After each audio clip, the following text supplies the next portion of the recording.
Okay, അപ്പോൾ good morning. Youth for missions ഇന്ത്യയുടെ Saturday morning Bible സ്റ്റഡിയിലേക്ക് എല്ലാവരെയും ഒരു പ്രാവശ്യം കൂടെ സ്വാഗതം ചെയ്യുന്നു. നമ്മൾ മത്തായിയുടെ സുവിശേഷത്തിലാണല്ലോ ഇപ്പോൾ നിൽക്കുന്നത്. മത്തായിയുടെ സുവിശേഷം 5-ാമത്തെ അധ്യായം ഇന്ന് നമ്മൾ പഠിച്ച് അവസാനിപ്പിക്കാൻ ഞാൻ ആഗ്രഹിക്കുന്നു. അതിനൊരു ടൈറ്റിൽ കൊടുത്താൽ പിതാവിനെ പോലെ പൂർണ്ണതയുള്ളവരാകണം, പെർഫെക്റ്റ് ലൈക്ക് ദ ഫാദർ. അതാണ് നമ്മുടെ ഇന്നത്തെ തലക്കെട്ട്. മത്തായിയുടെ സുവിശേഷം 5-ാമത്തെ അധ്യായത്തിന്റെ 31 മുതൽ 48 വരെയുള്ള വാക്യങ്ങൾ ഒരുമിച്ച് നമ്മൾ ധ്യാനിക്കുകയാണ്. പർവ്വത പ്രസംഗത്തിന്റെ ഭാഗമാണല്ലോ. കഴിഞ്ഞ പ്രാവശ്യം നമ്മൾ ബിയാറ്റിറ്റ്യൂഡ്സും ഒക്കെ നോക്കി നമ്മൾ മുന്നോട്ട് പോകുന്നു. ഇന്ന് നമ്മൾ ഈ ഭാഗം നമ്മൾ നോക്കാൻ പോകുകയാണ്. അപ്പൊ ഈ ഒരു ഭാഗത്തിന്റെ സമ്മറി ഇപ്രകാരം പറയാം: ആകയാൽ നിങ്ങളുടെ സ്വർഗീയ പിതാവ് സൽഗുണപൂർണൻ ആയിരിക്കുന്നത് പോലെ നിങ്ങളും സൽഗുണപൂർണരാകുവീൻ. So be perfect as your father in heaven is perfect. അതാണ് നമുക്ക് വലിയ ആഹ്വാനമാണ് ദൈവം നമുക്ക് നൽകിയിരിക്കുന്നത്. It's a big challenge. എന്നാൽ അതിൽ കുറച്ചൊന്നും ദൈവം എക്സ്പെക്ട് ചെയ്യുന്നില്ല എന്നുള്ള കാര്യം നമ്മൾ മറക്കരുത് എന്ന് ഓർമ്മിപ്പിച്ചുകൊണ്ട് മുന്നോട്ട് പോകാൻ ആഗ്രഹിക്കുന്നു. ആട്ടെ, കഴിഞ്ഞ ആഴ്ചകളിൽ ഞാൻ പറഞ്ഞതുപോലെ കഴിഞ്ഞ ആഴ്ച എനിക്ക് 5 മീറ്റിങ്ങുകൾ ഉണ്ടായിരുന്നു. എല്ലാ മീറ്റിങ്ങുകളും വളരെ വളരെ ബ്ലെസ്ഡ് ആയിരുന്നു. ദൈവത്തിൻ്റെ കരുണയാൽ വളരെ അനുഗ്രഹിക്കപ്പെട്ടതായിരുന്നു. പ്രാർത്ഥിച്ച എല്ലാവരോടുള്ള സ്നേഹം നന്ദി അറിയിക്കുന്നു. അടുത്ത ആഴ്ച നമുക്ക് സ്റ്റഡി ഉണ്ടായിരിക്കുന്നതല്ല. അതിൻ്റെ കാരണം ഞങ്ങൾ ടീമായിട്ട് CMC വെല്ലൂറിൽ we are ministering as a team. അടുത്ത ആഴ്ച ഷൈലോ എന്ന് പറയുന്ന ഡോക്ടേഴ്സ് കോൺഫറൻസ്, മെഡിക്കൽ ഫ്രറ്റേണിറ്റിക്കുള്ള വലിയൊരു കോൺഫറൻസ് ആണ്. ഇറ്റ്സ് എ വെരി ഹ്യൂജ് എഫേർട്ടാണ്. 2019 ഞാൻ പ്രസംഗിക്കാൻ പോയിരുന്നു അവിടെ. ആ സമയത്താണ് ഗ്ലാഡിസ്റ്റെയിൻസ് ഒക്കെ അവിടെ ഉണ്ടായിരുന്നതും എനിക്ക് മീറ്റ് ചെയ്യാൻ സാധിച്ചതും. പുള്ളിക്കാരുടെ ഒരു വളരെ മനോഹരമായ ഒരു ഡിസ്കോഴ്സൊക്കെ ഉണ്ടായിരുന്നു. എന്നാൽ ഈ പ്രാവശ്യം we are going as a team, full ടീമായിട്ടാണ് ഞങ്ങൾ പോകുന്നത്. നിങ്ങൾ പ്രത്യേകം പ്രാർത്ഥിക്കണം. പ്രാർത്ഥിക്കേണ്ടതിന് പ്രത്യേകം വിഷയം എന്ന് പറഞ്ഞാൽ, ഞാൻ എൻ്റെ മീറ്റിങ്ങുകളെല്ലാം കഴിഞ്ഞപ്പോൾ എൻ്റെ ശരീരത്തിൽ ഇച്ചിരി ടയേർഡ് ആയിരുന്നതുകൊണ്ട് ഞങ്ങളുടെ ഡോക്ടർ ഫ്രണ്ട്സ് കുറച്ച് നിർബന്ധിച്ച് എന്നെ കൊണ്ടൊരു ചെക്കപ്പ് എടുപ്പിച്ചു. അപ്പോൾ ചെക്കപ്പ് എടുത്തപ്പം ജസ്റ്റ് ലൈക്ക് ദാറ്റ് അവർ റാൻഡംലി ഒന്ന് എക്സ്റേ ചെയ്തതാണ് എൻ്റെ ചെസ്റ്റ്. കുഴപ്പമൊന്നുമില്ല. They want to check my ലങ്സും എൻ്റെ ബ്രീതിങ് ഡിഫിക്കൽട്ടിയും ഇങ്ങനത്തെ ഉള്ളത്. പക്ഷെ പെട്ടെന്ന് അവർക്ക് മനസ്സിലായി എൻ്റെ ട്രാക്കിയ ഇസ് കൺസ്ട്രക്റ്റഡ്. അത് ഭയങ്കര ഒരു അലാമിങ് കാര്യമായിരുന്നു. ഇപ്പോൾ രാവിലെ ഞാൻ അവിടെ പോയി, by the grace of God എല്ലാം നമ്മുടെ ഡോക്ടർ ഫ്രണ്ട്സ് ആയതുകൊണ്ട് അവർ പിന്നെ ഉടനെ അൾട്രാസൗണ്ട് എടുത്തു. അത് കഴിഞ്ഞിട്ട് നോക്കിയപ്പോൾ എൻ്റെ തൈറോയ്ഡിൽ 2 growth which is constricting my windpipe. അപ്പം ഇൻട്രസ്റ്റിംഗ്ലി ഞാൻ എൻഡോക്രൈനോളജിസ്റ്റിനെ കാണാൻ പോയപ്പം പെട്ടെന്ന്, അയ്യോ ഇത് ബ്രദർ ചെറിയല്ലേ, ഞാൻ എല്ലാ ആഴ്ചയും പ്രസംഗം കേൾക്കാറുണ്ട്. അപ്പോൾ അവിടെ ചെന്നപ്പോൾ എല്ലാവരും നമ്മുടെ ബൈബിൾ സ്റ്റഡി ഫ്രണ്ട്സ് ആണ്. അപ്പോൾ പറഞ്ഞു, എങ്ങനെയാ പിന്നെ ഇത്രയും നാളും പ്രസംഗിച്ചുകൊണ്ടിരിക്കുന്നത്, പാട്ടൊക്കെ കേൾക്കുന്നുണ്ടല്ലോ, how are you doing it എന്നൊക്കെ എന്നോട് ചോദിച്ചു. അപ്പം ഞാൻ പറഞ്ഞു, എനിക്കറിഞ്ഞുകൂടാ, പാടുമ്പോഴൊക്കെ ചിലപ്പോൾ എനിക്ക് ഇച്ചിരി പ്രയാസമൊക്കെ തോന്നിയിട്ടുണ്ട്, but I thought it was something else. Anyway ഉടനെ FNAC എടുത്തു, ബയോപ്സി എടുത്തു, ഭയങ്കര ഇതായിരുന്നു. By the grace of God പേടിക്കാനൊന്നുമില്ല, നത്തിങ് ടു വറി. ബട്ട് അതെല്ലാം കൂടെ കുത്തി എല്ലാം വെച്ചതുകൊണ്ട് I am finding it very difficult. എനിക്ക് ഇപ്പം എൻ്റെ ത്രോട്ട് ഇസ് എക്സ്ട്രീംലി ഡിസ്റ്റർബ്ഡ്, ഈ ഭാഗങ്ങളൊക്കെ. എന്നാൽ അടുത്ത ആഴ്ച എനിക്ക് വലിയൊരു ശുശ്രൂഷ ഉള്ളതുകൊണ്ട് നിങ്ങൾ പ്രാർത്ഥിക്കണം. ദൈവം എനിക്ക് തക്ക സമയത്ത് ഒരു ഹീലിംഗ് തന്നാൽ മാത്രമേ ശുശ്രൂഷിക്കാൻ ഒക്കത്തുള്ളൂ. ഒരു കാര്യം കൂടെ എനിക്ക് മനസ്സിലായി, ഈ ശബ്ദം തന്നെ എത്ര നാളുണ്ടെന്ന് നമുക്ക് അറിഞ്ഞുകൂടാ, അല്ലേ? നമ്മുടെ ആയുസ് എത്ര നാളുണ്ടെന്ന് അറിഞ്ഞുകൂടാ, ശബ്ദം എത്ര നാളുണ്ടെന്ന് അറിഞ്ഞുകൂടാ, വി ഡോണ്ട് നോ. അപ്പോൾ ഉള്ള ശ്വാസമൊക്കെ കർത്താവിന് വേണ്ടി നമ്മൾ ഉപയോഗിക്കണം. നാളെ ആകട്ടെ, പിന്നീടാകട്ടെ, അത് കഴിഞ്ഞിട്ടാകട്ടെ എന്നൊന്നും വെച്ചാൽ ഒന്നും വി ഡോണ്ട് നോ, അല്ലേ? സോ എവ്രി മൊമെന്റ് നമുക്ക് കർത്താവ് തരുന്ന എല്ലാ നിമിഷങ്ങളും കർത്താവിൻ്റെ മഹത്വത്തിനായിട്ട് നമ്മൾ ഉപയോഗിക്കണം. Because as you look at the turn of events, people are losing their lives, people are very very mysterious things are happening all around us. അതുകൊണ്ട് നമുക്ക് ദൈവം തന്നിരിക്കുന്ന സാഹചര്യങ്ങൾ നമ്മൾ ഏറ്റവും കൂടുതൽ ഉപയോഗിക്കണം. അടുത്ത ഒരു 2-3 മാസത്തേക്ക് ഒരുപാട് ശുശ്രൂഷകൾ ഉള്ളതുകൊണ്ട് നിങ്ങൾ എനിക്ക് വേണ്ടി പ്രത്യേകം നിങ്ങൾ പ്രാർത്ഥിക്കുമെന്ന് എനിക്ക് അറിയാവുന്നതുകൊണ്ടാണ് ഞാൻ പറയുന്നത്. So please pray that I get back in to my health, especially ഈ ത്രോട്ടിൻ്റെ കാര്യത്തിൽ. കാരണം ഇതില്ലെങ്കിൽ നമുക്ക് ഒന്നുമില്ലല്ലോ. പിന്നെ ദൈവം അതിന് സഹായിക്കണം. ഇന്ന് നമ്മൾ 4 വിഷയങ്ങളാണ് ഒരുമിച്ച് നോക്കുന്നത്: marriage and divorce, truthfulness and oaths, retaliation and non violence and love for your enemies. 4 വിഷയങ്ങൾ പെട്ടെന്ന് ഞാനങ്ങ് പറഞ്ഞു നിർത്തും. എന്നാൽ ഈ 4 വിഷയങ്ങളിലൂടെയാണ് നാം എത്രമാത്രം ഇതിനോട് ട്രൂത്ത്ഫുൾ ആകുന്നു, അത്രമാത്രം നാം ക്രിസ്തുവിനെ പോലെ ആയിത്തീരും. ഈ 4 വിഷയങ്ങളാണ്. മനസ്സിലായോ? ഈ 4 വിഷയങ്ങൾ. അപ്പം ഇന്നത്തെ കാലത്ത് വളരെ പ്രസക്തമായ 4 വിഷയങ്ങൾ പെട്ടെന്ന് പറഞ്ഞ് ഞാൻ മുന്നോട്ട് പോകാൻ ആഗ്രഹിക്കുന്നു. വിവാഹത്തെക്കുറിച്ചും ഡിവോഴ്സിനെ കുറിച്ചും രേഖപ്പെടുത്തുന്ന ഒരു ഭാഗം. 2, നമ്മുടെ വാക്കുകൾ കൊണ്ട് നാം പറയുന്ന വാക്കിന്റെ വിലയെക്കുറിച്ചുള്ള ചില കാര്യങ്ങൾ. പിന്നെ നമ്മൾക്കെതിരെ ആളുകൾ പ്രതികരിച്ചാൽ നാം എങ്ങനെ അവരോട് പ്രതികരിക്കണം എന്നുള്ളത് ഒരു വലിയ ഇമ്പോർട്ടൻ്റ് കാര്യമാണ്. 4, ശത്രുക്കളോട് നാം എങ്ങനെ പെരുമാറണം. നമ്മുടെയൊക്കെ എവ്രി ഡേ ലൈഫിൽ നമുക്ക് അപ്ലൈ ചെയ്യാൻ പറ്റുന്ന കുറേ കാര്യങ്ങളാണ് ഇന്ന് നമ്മളോട് ദൈവം പറയാൻ ആഗ്രഹിക്കുന്നു എന്ന് ഞാൻ വിശ്വസിക്കും. ഈ 4 ഭാഗങ്ങൾ. അപ്പോൾ ആദ്യത്തെ ഭാഗത്തിലേക്ക് നമുക്ക് കയറാം. വിവാഹവും ഉപേക്ഷണവും. സോ മാത്യു ചാപ്റ്റർ 5 31 and 32, 31-32 വാക്യം. ആരെങ്കിലും ഭാര്യയെ ഉപേക്ഷിച്ചാൽ അവൾക്ക് ഉപേക്ഷണ പത്രം കൊടുക്കട്ടെ എന്ന് അരുളി ചെയ്തിട്ടുണ്ടല്ലോ. ഞാനോ നിങ്ങളോട് പറയുന്നത്, പരസംഗം ഹേതുവായിട്ടല്ലാതെ ഭാര്യയെ ഉപേക്ഷിക്കുന്നവനെല്ലാം അവളെ കൊണ്ട് വ്യഭിചാരം ചെയ്യിക്കുന്നു. ഉപേക്ഷിച്ചവളെ ആരെങ്കിലും വിവാഹം കഴിച്ചാൽ വ്യഭിചാരം ചെയ്യുന്നു. ഈ സെഷൻ കയറുന്നതിന് മുമ്പ് something which is very close to God's heart, ദൈവത്തിന്റെ ഹൃദയത്തോട് വളരെ ചേർന്നിരിക്കുന്ന ഒരു വിഷയമാണ് കുടുംബജീവിതവും വിവാഹവും. It's very close to God's heart. നമ്മളത് മനസ്സിലാക്കണം. അതുകൊണ്ടാണ് അതിനെതിരെ ഒരുപാട് അറ്റാക്സ് ഉണ്ടാകുന്നത്. നമ്മളത് മറക്കരുത്. ഞാൻ ഇതിനെക്കുറിച്ച് ഡീറ്റെയിൽഡ് ആയിട്ട് ഞാൻ മുമ്പൊന്ന് മലാക്കിയുടെ പ്രവചനം പഠിപ്പിച്ചപ്പോൾ ഞാൻ പറഞ്ഞിരുന്നു. എങ്കിലും ഈ ഭാഗവുമായിട്ട് ബന്ധപ്പെടുത്തി കുറച്ച് കാര്യങ്ങൾ പറയാൻ ആഗ്രഹിക്കുന്നു. Why does God love marriage? എന്തുകൊണ്ടാണ് ദൈവം ഈ വിവാഹ ജീവിതത്തെ ഇത്രമാത്രം ഇത് പറയുന്നതിന് മുമ്പ് 2-3 കാര്യം പറയട്ടെ. അഥവാ നിങ്ങൾ കേൾക്കുന്ന ആരെങ്കിലും നിങ്ങൾ വിവാഹം കഴിച്ചിട്ടില്ല, you have decided to live a life of celibacy, അതിലും equally you can glorify God. കേട്ടോ, പൗലോസിനെ പോലെ you can glorify God through being celibate. കർത്താവിന് വേണ്ടി വേറിട്ട് വിവാഹം കഴിക്കാതിരിക്കുന്നതിലും ദൈവത്തെ മഹത്വപ്പെടുത്തുവാൻ സാധിക്കും, പൂർണ്ണമായിട്ട് മഹത്വപ്പെടുത്താൻ സാധിക്കും. 2, if by any means you are going through a divorce or separation, അഥവാ അങ്ങനൊരു വ്യക്തിത്വമാണെങ്കിൽ, do not feel any condemnation. ഇത് കാരണം യാതൊരു വിധത്തിലും ഡോണ്ട് ഫീൽ കണ്ടംഡ്. കാരണം കർത്താവ് ഏറ്റവും ഒടിഞ്ഞതിനെ ഒക്കെ കർത്താവ് എടുത്ത് ഉപയോഗിക്കും എന്നുള്ളത് നാം മറക്കരുത്. അത് മാത്രമല്ല, വളരെ ഇമ്പോർട്ടൻ്റ് ആയിട്ട് മനസ്സിലാക്കേണ്ടത്, why is it that it's very important to God? ഒന്ന്, ദൈവവും നമ്മളും തമ്മിലുള്ള ബന്ധത്തെ കുറിക്കുന്നതാണ് വിവാഹ ജീവിതം, അല്ലേ? The only analogy between Christ and his church, ക്രിസ്തുവും സഭയും തമ്മിലുള്ള സ്നേഹത്തെ, ബന്ധത്തെ ഏറ്റവും നല്ലതായിട്ട് ഡെമൺസ്ട്രേറ്റ് ചെയ്യുന്ന ഒരു കാര്യമാണ് വിവാഹ ജീവിതം, അല്ലെ? വിവാഹ ജീവിതം അതുപോലെ ഇരുവരും ഒന്നാകുന്നു, രണ്ടുപേരും ഒന്നാകുന്നു, ക്രിസ്തു എന്ന ശരീരത്തോട് നമ്മൾ ഏകീഭവിക്കുന്ന അനുഭവം, ഇത് മാരേജിലൂടെയാണ് കാണുന്നത്. 2, നമ്മുടെ സമൂഹത്തിന് ഏറ്റവും നല്ല ഒരു ഇൻഫ്ലുവൻസ് ആണ് ഒരു ഗോഡ്ലി ഫാമിലി. ഈ സമൂഹത്തിന് ഒരു പക്ഷെങ്കിൽ ഒരു പൊളിറ്റിക്കൽ പാർട്ടിക്ക് ചെലുത്താവുന്ന ഇൻഫ്ലുവൻസിനെക്കാട്ടിലും കൂടുതലാണ് ഒരു കുടുംബത്തിന് ചെലുത്തുവാൻ സാധിക്കുന്നത് ഇൻ ദ ലോങ് ടേം. എടിപിടി നമുക്ക് കാണാൻ സാധിക്കത്തില്ല, but in the long term definitely. 3, it is a tool to confirm God's people to his likeness. എന്നെയും നിങ്ങളെയും ക്രിസ്തുവിനെ പോലെ ആക്കി തീർക്കുന്ന ഒരു അനുഭവമാണ് വിവാഹ ജീവിതം. എനിക്കും നിങ്ങൾക്കും നമ്മുടെ കുറ്റങ്ങളെ ഒരു കണ്ണാടി പോലെ കാണിക്കുന്നതാണ് വിവാഹ ജീവിതം, അല്ലേ? പെട്ടെന്ന് ഭാര്യയോടൊന്ന് കോപിച്ചു, അപ്പോഴാ ഓർക്കുന്നത്, എനിക്ക് ഇത്രയും കോപം ഉണ്ടായിരുന്നു, എനിക്ക് ഇത്ര ഈഗോ ഉണ്ടായിരുന്നു. അതുകൊണ്ട് നമ്മളെ തന്നെ അങ്ങോട്ടും അന്യോന്യം നമ്മൾ ഇരുമ്പിനെ മൂർച്ചയാക്കുന്നത് പോലെ മൂർച്ചയാക്കുന്ന ഒരു അനുഭവമാണ് വിവാഹ ജീവിതം. പിന്നെ എന്തുകൊണ്ടാണ് ദൈവം ഉപേക്ഷണത്തെ വെറുക്കുന്നത്? Why does he hate divorce? ഈ ഹേറ്റ് എന്നുള്ള വാക്ക് ഭയങ്കര സ്ട്രോങ് ആയിട്ട് നമുക്ക് തോന്നും. പക്ഷെങ്കിൽ it's as simple as saying, ഇപ്പൊ എൻ്റെ ഒരു ഫ്രണ്ട്, നമ്മളിപ്പോൾ ക്യാൻസർ രോഗികൾക്ക് വേണ്ടി പ്രാർത്ഥിച്ചു. ഞാനൊരു ഒരു കുഞ്ഞ് തൻ്റെ തലയിൽ ഒരു ട്യൂമർ ഇരിക്കുമ്പോൾ ഞാൻ ആ ട്യൂമറിനെ നോക്കി എന്താ പറയുന്നത്? ഉള്ളിൻ്റെ ഉള്ളിൽ ഞാൻ പറയുന്നത്, ഐ ഹേറ്റ് ദാറ്റ് ട്യൂമർ. എന്തുകൊണ്ടാണ് ഞാൻ ഐ ഹേറ്റ് ദാറ്റ് ട്യൂമർ എന്ന് പറയുന്നത്? Because it is affecting that child, അല്ലേ?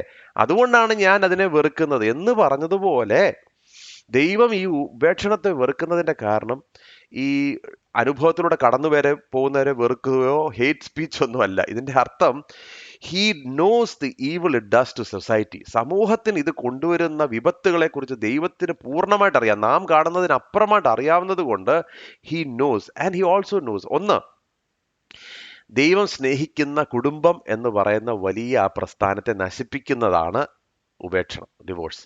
And hence he hates divorce. ദൈവം ഉണ്ടാക്കിയ ഇൻസ്റ്റിറ്റ്യൂഷനെ തകർത്ത് കളയുന്ന ഒരു സംഭവമാണ് divorce, and hence he hates it. രണ്ട്, God knows the pain it causes, അല്ലേ? ഇതുമൂലം ഉണ്ടാകുന്ന വേദന അതിന് വല്ല അളവുണ്ടോ? ഞങ്ങൾക്ക് എത്രയോ സ്നേഹിതർ, ഞങ്ങളുടെ very close friends of us who have gone through separation and divorce, അവർ കടന്നു പോകുന്ന വേദനയുടെ അളവ് എത്ര വലുതാ. രാത്രിയിൽ ഉറങ്ങാൻ പറ്റുന്നില്ല, കുഞ്ഞുങ്ങളെ ഓർത്തുള്ള ഭാരം, ഇനിയും ഭാവിയെക്കുറിച്ചുള്ള ഭാരം, അകത്തെ മുറിവുകൾ കാരണം അവർ കടന്ന് വലയുന്നു. What it does to your self esteem, ഇതെല്ലാം കൂടെ ചിന്തിക്കുമ്പോൾ എന്തുമാത്രം വേദനയാണ് ഒരു ഉപേക്ഷണം ഉണ്ടാക്കുന്നത് എന്ന് കർത്താവിന് അറിയാവുന്നത് കൊണ്ട് കർത്താവ് ഉപേക്ഷണത്തെ വെറുക്കുന്നു. മൂന്ന്, it covers one's garment with violence. അത് ഈ ഉപേക്ഷണത്തിൽ വരുന്ന ഒരു കാര്യം, knowingly or unknowingly there is a lot of unpleasant situations, അല്ലേ?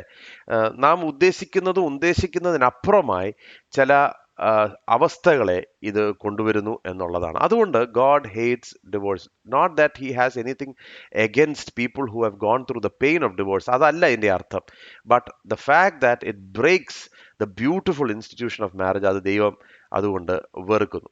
ആട്ടെ, ഇനിയും നമ്മൾ മനസ്സിലാക്കേണ്ട കാര്യം, എന്തുകൊണ്ട് കർത്താവ് ഇത് പറഞ്ഞു, ഈ മത്തായിയുടെ സുവിശേഷത്തിൽ എന്തുകൊണ്ട് ഇത് പറഞ്ഞു എന്നുള്ളത് മനസ്സിലാക്കാൻ വേണ്ടി ഞാൻ രണ്ട് സ്കൂൾസ് ഓഫ് തോട്ട് യേശു കർത്താവ് ജീവിച്ചിരിക്കുന്ന കാലത്ത് യഹൂദന്മാരുടെ ഇടയിലുണ്ടായിരുന്നു. ഒന്ന് ഷെമായി, സ്കൂൾ ഓഫ് ഷെമായി എന്ന് പറയുന്ന ഒരു സ്കൂൾ ഓഫ് തോട്ട്. രണ്ട്, സ്കൂൾ ഓഫ് ഹിലേൽ എന്ന് പറയുന്ന ഒരു സ്കൂൾ ഓഫ് തോട്ട്. അപ്പോൾ ഇവിടെ നമ്മൾ പറയുന്ന ഭാര്യയെ ഉപേക്ഷിക്കുന്നവൻ എന്ന് പറഞ്ഞിട്ട് രണ്ട് കോൺസെപ്റ്റിലാണ്. അത് നിങ്ങളൊന്ന് മനസ്സിലാക്കണം, എന്നാലേ ഇതിൻ്റെ കോണ്ടെക്സ്റ്റ് മനസ്സിലാക്കത്തുള്ളൂ. നമ്മളെ സംബന്ധിച്ചോളം അത് വലിയൊരു വിഷയമല്ല ഇന്നത്തെ കോണ്ടെക്സ്റ്റ്. പക്ഷെ അന്നത്തെ കോണ്ടെക്സ്റ്റിൽ ഈ സ്കൂളിൽ അവർ പറയുന്നത്, ഒരു സ്കൂൾ, അതായത് സ്കൂൾ ഓഫ് ഹിലേൽ എന്ന് പറയുന്ന അദ്ദേഹത്തിൻ്റെ സ്കൂൾ തോട്ടിൽ ഇങ്ങനെയാണ്: ഒരാൾക്ക് തൻ്റെ ഭാര്യ ഉപേക്ഷിക്കാൻ കാരണങ്ങൾ എന്തൊക്കെയാണ്? ഒരു കാരണം, തൻ്റെ ഭാര്യ ഒച്ചത്തിൽ സംസാരിക്കുന്നു. ഷീസ് എ നോയ്സി വൈഫ് എന്ന് പറഞ്ഞാൽ ഭാര്യമാർക്ക് തൻ്റെ ശബ്ദം കേൾക്കാം, ഉപേക്ഷിക്കാം. രണ്ട്, താൻ ഒരുമിച്ച് തൻ്റെ ഫ്രണ്ട്സിൻ്റെ കൂടെ പോയപ്പോൾ ഭാര്യ ഒരു ചെറിയ ഡാൻസ് ചെയ്തു, ഉപേക്ഷിക്കാം. മൂന്ന്, വൈകുന്നേരം ഡിന്നർ ഉണ്ടാക്കിക്കൊണ്ട് വന്നപ്പോൾ ഡിന്നർ കരിഞ്ഞുപോയി, ഉപേക്ഷിക്കാം. മനസ്സിലായോ? ഒന്ന് ഓർത്ത് നോക്കിയേ, അങ്ങനെ വല്ലതും ആയിരുന്നു അവസ്ഥയെങ്കിലേ എന്തുമായിരുന്നു നമ്മുടെയൊക്കെ അവസ്ഥ, അല്ലേ? പക്ഷെങ്കിൽ അതൊരു സ്കൂൾ ഓഫ് തോട്ട്. എന്നാൽ മറ്റേ സ്കൂൾ ഓഫ് തോട്ട് പറയുന്നത് എന്താണെന്നറിയാമോ? അങ്ങനല്ല, വ്യഭിചാര കുറ്റത്തിൽ, അതായത് അഡൾട്രസ് റിലേഷൻഷിപ്പ് ഉണ്ടെങ്കിൽ മാത്രമേ ഇത് ചെയ്യാൻ സാധിക്കൂ. ഇങ്ങനെ രണ്ട് സ്കൂൾ ഓഫ് തോട്ട് കിടക്കുമ്പോൾ യേശു ക്രിസ്തു വന്ന് ഹീസ് മേക്കിംഗ് എ സ്റ്റേറ്റ്മെന്റ്. എന്താണ് പറയുന്നത്? He's making a statement saying, നിങ്ങൾക്ക് രണ്ട് വ്യവസ്ഥയുള്ളൂ ടു ഡിവോഴ്സ്. ഓക്കെ, രണ്ട് വ്യവസ്ഥ. ഒന്ന്, there is adultery involve. Okay, now you need to understand. ഇതിപ്പോൾ ഇവിടെ കൊണ്ട് നിർത്തരുത്, കേൾക്കുമ്പം നിങ്ങൾ ഇനി ഞാൻ പറയാനുള്ളതും കൂടെ കേൾക്കണം. The first ground of divorce, this is permission, but this is not recommendation. കേട്ടല്ലോ? This is permission that Jesus is granting, but not the recommendation. Recommendation മനസ്സിലാക്കണമെങ്കിൽ യേശു കർത്താവിൻ്റെ എല്ലാ പഠിപ്പിക്കലുകളും കൂടെ ഒരുമിച്ച് നമ്മൾ നോക്കിയാലേ മനസ്സിലാകത്തുള്ളൂ. അപ്പോൾ വ്യഭിചാര കുറ്റത്തിനല്ലാതെ ഭാര്യയെ ഉപേക്ഷിക്കാൻ പാടില്ല. ഭാര്യ ഒരു വ്യഭിചാര കുറ്റത്തിൽ പിടിക്കപ്പെട്ടു, ഭാര്യയ്ക്ക് മറ്റൊരു റിലേഷൻഷിപ്പിനകത്തോട്ട് കയറി, there is one reason as to why you can divorce. രണ്ട്, അബാൻഡ്മെന്റ്. അതായത് 1 കൊരിന്ത്യർ 7:10-16, ഞാനതിപ്പോൾ വായിക്കാൻ ആഗ്രഹിക്കുന്ന ഒരു വാക്യം വായിക്കാം. അവിശ്വാസിയായ ഭർത്താവുള്ള ഒരു സ്ത്രീയും അവൻ അവളോടുകൂടെ പാർപ്പാൻ സമ്മതിക്കുന്നുവെങ്കിൽ ഭർത്താവിനെ ഉപേക്ഷിക്കരുത്. മീൻസ് ദർ ഇസ് ഒരു കോണ്ടെക്സ്റ്റ് ഉണ്ട്. ഞാൻ വിവാഹം ചെയ്തു കഴിഞ്ഞപ്പോൾ ഞാൻ കർത്താവിനെ അറിഞ്ഞു, എൻ്റെ ഭാര്യയ്ക്ക് ഇപ്പോഴും കർത്താവിനെ അറിഞ്ഞുകൂടാ, അത് കാരണം ഭാര്യ എന്നെ ഇട്ടേച്ചു പോയി. ഭർത്താവ് ഒരിക്കലും ഭാര്യ ഇട്ടേച്ചു പോകാൻ പാടില്ല. അല്ലെങ്കിൽ കർത്താവിനെ അറിയാവുന്ന ഭാര്യ ഒരിക്കലും ഭർത്താവിനെ ഇട്ടേച്ചു പോകാൻ പാടില്ല. Okay, that is the grounds. എന്നാൽ ക്രിസ്തുവിനെ സ്വീകരിച്ചതുകൊണ്ടോ ക്രിസ്തുവിനെ പിൻപറ്റാൻ തീരുമാനിച്ചതുകൊണ്ടോ ചിലപ്പോൾ the husband or wife may leave the spouse.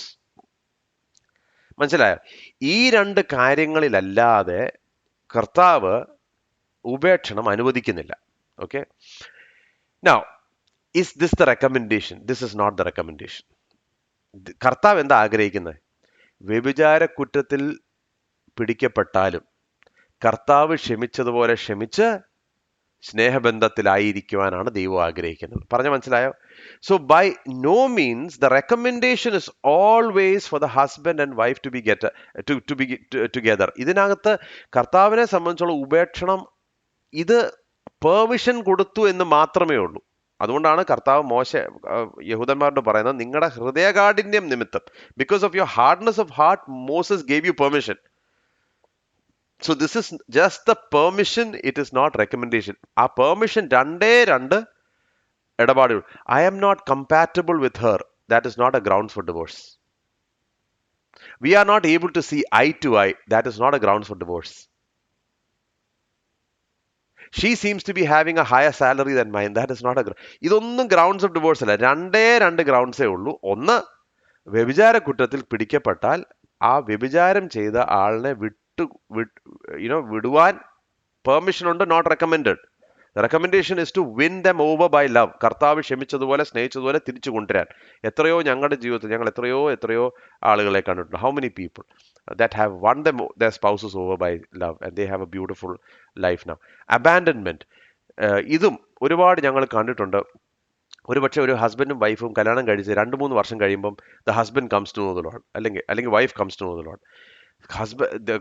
കർത്താവിനെ അറിഞ്ഞു കഴിയുമ്പോൾ, അല്ലെ ഭാര്യ കർത്താവിനെ അറിഞ്ഞു കഴിയുമ്പോൾ, കുറച്ച് നാൾ കഴിയുമ്പോൾ ഉണ്ടല്ലോ, ഇവർക്ക് അങ്ങോട്ട് ഒരുമിച്ച് നിൽക്കാൻ പറ്റുന്നില്ല. കാരണം എന്നാ? ക്രിസ്തുവിനെ പിൻപറ്റുന്നത് കൊണ്ട് മാത്രം. ക്രിസ്തുവിനെ പിൻപറ്റുന്നതുകൊണ്ട് ഞാൻ ആരെയും വിടാൻ എനിക്ക് അനുവാദമില്ല. പക്ഷെ എന്നെ വിട്ടേച്ചു പോയാൽ കർത്താവ് അതിന് പെർമിഷൻ തന്നിരിക്കുന്നു, നോട്ട് ദ റെക്കമെൻഡേഷൻ. ഇത് മനസ്സിലായെന്ന് ഞാൻ വിശ്വസിക്കുന്നു. There are only 2 grounds of divorce, adultery and abandon. പിന്നെ ഒരു കാര്യം കൂടി ഈ കോണ്ടെക്സ്റ്റിൽ പറയട്ടെ, കാരണം നിങ്ങൾക്ക് ഒരുപാട് ചോദ്യങ്ങൾ കാണും പലർക്കും, especially if you are going through tough marriages, you might have so many questions but you don't understand. ഞങ്ങൾ കടന്നു പോകുന്ന വ്യത്യാസം നിങ്ങൾക്ക് അറിഞ്ഞുകൂടാ, നിങ്ങൾക്ക് പറയാൻ എളുപ്പമാണ്. എന്നെ സംബന്ധിച്ചോളം എനിക്ക് ഒരു ജോലിയേ ഉള്ളൂ, അത് കർത്താവിൻ്റെ വചനപ്രകാരം എന്ത് അനുവദനീയം, what is permitted and what is recommended, അത് പറയാനല്ലാതെ എനിക്ക് വേറെ പെർമിഷൻ ഒന്നുമില്ല. എന്നാൽ സെപ്പറേഷൻ, അതായത് ഒരു അബ്യൂസീവ് റിലേഷൻഷിപ്പില്ല, ഒരുപാട് ഫിസിക്കലായിട്ട് അബ്യൂസീവ് റിലേഷൻഷിപ്പ് ആണെങ്കിൽ ബൈ ഓൾ മീൻസ് സെപ്പറേഷൻ എന്ന് പറഞ്ഞാൽ എന്താ? ഡിവോഴ്സിലേക്ക് ലീഡ് ചെയ്യുന്ന ഒരു ആദ്യ പടിയല്ല സെപ്പറേഷൻ. പിന്നെയോ it should be an initiation for reconciliation. Separated ആയിട്ട് ഞാൻ എൻ്റെ ഭാര്യയ്ക്ക് വേണ്ടി പ്രാർത്ഥിക്കണം, അല്ലെ ഭർത്താവിന് വേണ്ടി പ്രാർത്ഥിക്കണം, കർത്താവ് അവരെ മാനസാന്തരപ്പെടുത്തുവാൻ വേണ്ടി പ്രാർത്ഥിക്കണം, എൻ്റെ റിലേഷൻഷിപ്പിനെ ഹീൽ ചെയ്യാൻ വേണ്ടി പ്രാർത്ഥിക്കണം. So separation is possible. പക്ഷേ ആ സമയം, during the time of separation, വേറൊരു ബന്ധത്തിലോ വേറൊരു റിലേഷൻഷിപ്പിലോ ഭാഗികമായിട്ട് പോലും ഏർപ്പെടുവാൻ അനുവാദമില്ല. കാരണം അങ്ങനെ ചെയ്താൽ വ്യഭിചാരം ചെയ്യുന്നു എന്നുള്ളതാണ് കർത്താവ് പറയുന്നത്. അപ്പോൾ എന്താണ് കർത്താവ് പറയുന്നത്? കർത്താവ് പറയുന്നു, മോശ പറഞ്ഞതുപോലെ നിങ്ങൾ ഉപേക്ഷണ പത്രം കൊടുക്കണം. Means if you are divorcing your wife, you have to give her a certificate of divorce. അതാണ് പറയുന്നത്.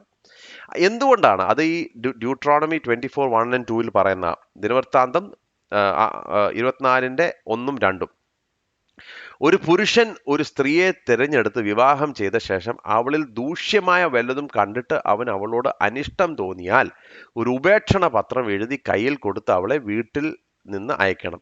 അവൻ്റെ വീട്ടിൽ നിന്ന് പുറപ്പെട്ട ശേഷം അവൾ പോയി മറ്റൊരു പുരുഷന് ഭാര്യയായി ഇരിക്കാം. ഇപ്പൊ ഇതിന്റെ കോണ്ടെക്സ്റ്റ് മനസ്സിലാക്കണം. എന്തുകൊണ്ടാണ് കർത്താവ് ഇത് പറഞ്ഞത്?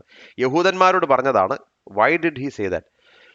സർട്ടിഫിക്കറ്റ് ഓഫ് ഡിവോഴ്സ് കൊടുക്കണമെങ്കിൽ അഡൾട്ടറി, അതായത് ഏതെങ്കിലും വ്യഭിചാരം കാരണമോ എന്തെങ്കിലും ആ ഒരു വിധത്തിൽ അവിശ്വസ്തത കണ്ടാൽ ഭർത്താവിന് ഭാര്യയെ ഉപേക്ഷിക്കാം. ഉപേക്ഷിക്കുമ്പോൾ ഉപേക്ഷണ സർട്ടിഫിക്കറ്റ് കൊടുക്കണം. സർട്ടിഫിക്കറ്റ് കൊടുക്കുന്നതിൻ്റെ കാരണം എന്നാ? വെറുതെ എന്തെങ്കിലും കാരണത്തിന് വേണ്ടി ഞാൻ ഉപേക്ഷിച്ചതല്ല എന്ന് രേഖപ്പെടുത്താൻ വേണ്ടി അത് കൊടുക്കണം. കാരണം അന്ന് നടന്നുകൊണ്ടിരുന്നൊരു കാര്യം പറയാം. എന്തെങ്കിലും ഒരു ചെറിയ കാര്യത്തിന് വേണ്ടി ഇവര് ഭാര്യമാരെ ഉപേക്ഷിക്കും. ഞാൻ മുമ്പേ പറഞ്ഞതുപോലെ, ഭക്ഷണം ശരിയായില്ല, ഉപേക്ഷിക്കുക, അല്ലെങ്കിൽ ശബ്ദത്തിൽ സംസാരിക്കുക, ഉപേക്ഷിക്കുക. ഇങ്ങനെ ഉപേക്ഷിച്ച് കഴിഞ്ഞാൽ കർത്താവ് പറയുന്നത് എന്താണെന്നറിയാമോ? In case you do that, ഈ ഭാര്യ ഭർത്താവ് ഇല്ലാത്ത ഒരാളാവും. ആ ഭാര്യ വേറൊരു പുരുഷന്റെ കൂടെ തൻ്റെ ജീവിതം ചെലവഴിച്ചാൽ ആ ഭാര്യ വ്യഭിചാരിണിയാവും. She becomes an adulteress. അപ്പോൾ ആ ഭാര്യ അഡൾട്രസ് ആകുമ്പോൾ ആ കുറ്റത്തിന് ഭർത്താവും പങ്കാളിയാണ്. അപ്പോൾ ഭർത്താവും അഡൾട്ടർ ആവും. അതുമാത്രമല്ല, താൻ വിവാഹം കഴിക്കുന്ന പുരുഷൻ, ആ ഭാര്യ വിവാഹം കഴിക്കുന്ന പുരുഷനും ഇതിന് പങ്കാവുന്നു. So he also becomes part of the sin. ഞാൻ പറഞ്ഞത് മനസ്സിലായോ? എല്ലാ മേഖലകളിലും എല്ലാവരും ഇത് നിമിത്തം പാപം ചെയ്യുന്നു. കാരണം എന്നാ? നിങ്ങൾ കാര്യമായ ഒരു കാരണം കൂടാതെ ഭാര്യയെ നിങ്ങൾ ഉപേക്ഷിച്ചു എന്നുള്ള ഒറ്റ, വൈസി വേഴ്സ തിരിച്ചും കേട്ടോ, ഭാര്യ ഭർത്താവിനെ ഉപേക്ഷിച്ചാലും സെയിം തിങ്. അപ്പോൾ കാര്യമായ കാരണങ്ങൾ കൂടാതെ, പ്രത്യേകിച്ച് അഡൾട്ടറി എന്നുള്ള ഒരു കോണ്ടെക്സ്റ്റ് ഇല്ലാതെ, ഉപേക്ഷണ പത്രം കൊടുക്കാതെ, ഇതെല്ലാം യഹൂദന്മാരോട്ടുള്ള കോണ്ടെക്സ്റ്റിലാണ് പറയുന്നത് കേട്ടോ. നമ്മളെ സംബന്ധിച്ചുള്ള നമ്മുടെ സ്റ്റാൻഡേർഡ് മച്ച് ഹയർ ആണ്. ഉപേക്ഷിക്കാനല്ല, അവരെ സ്നേഹിക്കാനും അവരെ നമ്മോട് കൂടെ ചേർക്കാനാണ് കർത്താവ് നമ്മളെക്കുറിച്ച് ആഗ്രഹിക്കുന്നത്. പക്ഷെ കർത്താവ് പറയാൻ ആഗ്രഹിച്ച എന്നാ? നിങ്ങൾ ഈ ലെറ്ററിനകത്ത് ഉപേക്ഷണ പത്രം കൊടുക്കുക എന്ന് പറഞ്ഞാൽ പെട്ടെന്ന് നിങ്ങൾ you are just doing this casually. നിങ്ങൾ ഇതിന് കാര്യമായ ഒരു ഗൗരവം കൊടുക്കുന്നില്ല. ഇതിനെ കാര്യമായിട്ട് എടുക്കണം എന്നുള്ളത് പറയാൻ വേണ്ടിയാണ് കർത്താവ് പറഞ്ഞത്. അപ്പോൾ Christ does not want us to look at the letter. കൊല്ലുന്ന അക്ഷരത്തെ നോക്കാനല്ല, പിന്നെ ഇതിന്റെ പിന്നിലുള്ള ആത്മാവ്. What is the spirit? God wants to bless families. കുടുംബങ്ങളെ അനുഗ്രഹിക്കാൻ ദൈവം ആഗ്രഹിക്കുന്നു. ഭാര്യമാരെയും ഭർത്താക്കന്മാരെയും ഒന്നിച്ച് സ്നേഹത്തിന്റെ കുടക്കീഴിൽ കൊണ്ടുവരുവാൻ ദൈവം ആഗ്രഹിക്കുന്നു. തകർന്നു കിടക്കുന്ന കുടുംബ ജീവിതങ്ങളെ ഒന്നാക്കാൻ കർത്താവ് ആഗ്രഹിക്കുന്നു. സ്നേഹമില്ലാത്ത ഭാര്യയുടെയും ഭർത്താവിൻ്റെ നടുവിലേക്ക് സ്നേഹത്തെ ഒഴിക്കുവാൻ കർത്താവ് ആഗ്രഹിക്കുന്നു. That is God's design and we should not by any means, അത് കാരണം നമ്മൾ അതിനെതിരെ പ്രവർത്തിക്കരുത് എന്നുള്ളതാണ് കർത്താവ് പറയാൻ ആഗ്രഹിക്കുന്നത്. അപ്പോൾ ഒന്നാമത്തെ വിഷയം കഴിഞ്ഞു, വിവാഹവും ഉപേക്ഷണവും. രണ്ടാമത്തെ വിഷയം ട്രൂത്ത്ഫുൾനെസ് ആൻഡ് ഓത്ത്സ്. 33 മുതൽ 37 വരെയുള്ള വാക്യങ്ങൾ. മാത്യു 5:33-37. കള്ളസത്യം ചെയ്യരുത് എന്നും സത്യം ചെയ്ത് കർത്താവിന് നിവർത്തിക്കണം എന്ന് പൂർവന്മാരോട് അരുളി ചെയ്തത് നിങ്ങൾ കേട്ടിട്ടുണ്ടല്ലോ. ഞാനോ നിങ്ങളോട് പറയുന്നത്, അശേഷം സത്യം ചെയ്യരുത്. സ്വർഗത്തെ കൊണ്ട് അരുത്, അത് ദൈവത്തിന്റെ സിംഹാസനം. ഭൂമിയെ കൊണ്ട് അരുത്, അത് അവന്റെ പാദപീഠം. യെരുശലേമിനെ കൊണ്ട് അരുത്, അത് മഹാരാജാവിന്റെ നഗരം. നിന്റെ തലയെ കൊണ്ടും സത്യം ചെയ്യരുത്. ഒരു രോമവും വെളുപ്പിപ്പാനോ കറുപ്പിപ്പാനോ നിനക്ക് കഴിയില്ലല്ലോ. നിങ്ങളുടെ വാക്ക് ഉവ്വ് ഉവ്വ് എന്നും ഇല്ല ഇല്ല എന്നും ആയിരിക്കട്ടെ. അതിൽ അധികമായിട്ട് ദുഷ്ടനിൽ നിന്ന് വരുന്നു. ഇതിൽ അധികമായത് ദുഷ്ടനിൽ നിന്ന് വരുന്നു. അപ്പോൾ കർത്താവ് പറയാണ്, എന്താണ്? നിങ്ങൾ കേട്ടിട്ടുണ്ട്. എന്താണ്? അപ്പൊ എപ്പോഴും കർത്താവ് പറഞ്ഞു തുടങ്ങുന്നത്, നിങ്ങൾ ഇങ്ങനെ ചെയ്തുകൊണ്ടിരിക്കുന്നു, ഞാനോ നിങ്ങളോട് പറയുന്നത് അതിന്റെ മുകളിലുള്ള ഒരു അവസ്ഥയെക്കുറിച്ചാണ് ഞാൻ പറയുന്നത്, അല്ലെ? വ്യഭിചാരത്തെക്കുറിച്ച് അത് പറഞ്ഞു, കൊലയെക്കുറിച്ച് പറഞ്ഞു. കൊല ചെയ്യരുത് നിങ്ങൾ കേട്ടിട്ടുണ്ട്. ഞാനോ നിങ്ങളോട് പറയുന്നത് എന്തുവാ? നിങ്ങളുടെ സഹോദരനെ മൂഢാന്ന് പോലും നിങ്ങൾ, റാക്കാന്നുള്ള പേര് പോലും നിങ്ങൾ വിളിക്കരുത്. വിളിച്ചാൽ നിങ്ങൾ കൊലപാതകം ചെയ്തിരിക്കുന്നു എന്ന് പറഞ്ഞതുപോലെ പഴയ നിയമത്തിൽ അവർ പറയും, യഹൂദന്മാർ ചെയ്തുകൊണ്ടിരുന്നൊരു പ്രാക്ടീസ് ഉണ്ട്. I swear by the name of God. ദൈവത്തെ ഓർത്ത് ഞാൻ സത്യം ചെയ്യുന്നു, അല്ലെ? ഞാൻ ആണയിടുന്നു. അല്ലെങ്കിൽ യെരുശലേം. അപ്പോൾ അന്ന് ദൈവത്തെ വെച്ച് നമ്മൾ സത്യം ചെയ്യുമ്പോൾ അന്നത്തെ ആളുകൾ പറയും, ദൈവത്തിന്റെ നാമം വൃഥാവെടുക്കരുത്, അല്ലെ? അന്നത്തെ ആളുകൾ പറയുന്നത് correct. Do not take the name of the Lord in vain. Correct കാര്യമാണ്. കർത്താവ് പറയുന്നത് എന്താണെന്ന് അറിയാമോ? നിങ്ങൾ ദൈവത്തിന്റെ പേരെന്നല്ല, നിങ്ങൾ ഒരു പേരിലും സത്യം ചെയ്യരുത്. നിങ്ങളെ തന്നെ, നമ്മുടെയൊക്കെ നാട്ടിൽ പറയുന്നില്ലേ, എൻ്റെ ഇപ്പോൾ ജനിച്ച കുഞ്ഞാണ് സത്യമാണെന്നൊക്കെ പറഞ്ഞ് ഞാൻ കേട്ടിട്ടുണ്ട്. ഇവിടെ ചിലപ്പം സഹായത്തിനൊക്കെ ആളുകൾ വരുമ്പോൾ അവർ ഇങ്ങനെ ഓരോന്നൊക്കെ പറയും. ഏതാ? എൻ്റെ ഇപ്പോഴത്തെ കുഞ്ഞങ്ങോട്ട് ജനിച്ചുള്ള അവളാണ് സത്യം, ഇതാണ് എൻ്റെ വിഷയം എന്നൊക്കെ പറയും. അപ്പൊ കർത്താവ് പറയുന്നത് എന്നാണെന്നറിയോ? നിങ്ങൾ ആരെ ചൊല്ലി, ദൈവത്തെ അല്ല, ഒന്നിനെയും ചൊല്ലി സത്യം ചെയ്യരുത്. അതിന്റെ കാരണം എന്നാ? നിന്റെ തലയിലെ എന്തോ ഒരു രോമം വെളുപ്പിപ്പാനോ കറുപ്പിപ്പാനോ നിനക്ക് കഴിയല്ലോ. ഇന്നത്തെ കാലമല്ല കേട്ടോ. ഇന്നാകുമ്പോൾ നമുക്ക് കറുപ്പിക്കാനൊക്കെ നമുക്ക് കഴിവുണ്ട്, വെളുപ്പിക്കാനും കഴിവുണ്ട്. പക്ഷെ അന്നത്തെ കാലത്ത് അങ്ങനെ ഇല്ല. അപ്പൊ കർത്താവ് പറയാണ്, ഇതെല്ലാം മാറുന്ന. യെരുശലേമിനെ ചൊല്ലി നിങ്ങൾ സത്യം ചെയ്യരുത്, അതിനെ ചൊല്ലി സത്യം ചെയ്യരുത്. അത് ഇന്നുണ്ട്, നാളെ ഇല്ല. ആ കല്ലിന്റെ മേൽ കല്ല് ശേഷിക്കാതെ വെറും ആ ആലയം തകർന്നു പോയി. അപ്പൊ ഒന്നിനെ ചൊല്ലി നിങ്ങൾ സത്യം ചെയ്യരുത്. പിന്നെ എന്തുവാണ്? നിങ്ങളുടെ ഉവ്വും ഇല്ല ഇല്ല എന്നുമായിരിക്കട്ടെ. പ്രിയമുള്ള ദൈവമക്കളെ, എന്നെ ശ്രദ്ധിക്കുന്നുണ്ടെങ്കിൽ ഞാൻ ഉൾപ്പെടെ ശ്രദ്ധിക്കേണ്ട ഒരു വിഷയമാണ്. ഒരു കാര്യം നമ്മൾ പറഞ്ഞാൽ അത് വാക്കായിരിക്കണം കേട്ടോ. ഒരു കാര്യം പറഞ്ഞാൽ വാക്കായിരിക്കണം. ഞാൻ കാര്യമായ കാര്യങ്ങൾ പറയുമ്പോൾ എൻ്റെ വാക്ക് വാക്കാ. പക്ഷെ ഉണ്ടല്ലോ, ചിലപ്പോൾ ഞാൻ പറയാം, ഞാനങ്ങ് വന്നേക്കാമെന്ന് പറയാം. ആഗ്രഹം കൊണ്ട് പറയുന്നതാ, എന്നെ കൊണ്ട് നടക്കത്തില്ല. മനസ്സിലായോ? അങ്ങനെ പോലും പറയരുതെന്നാ കർത്താവ് പറഞ്ഞത്.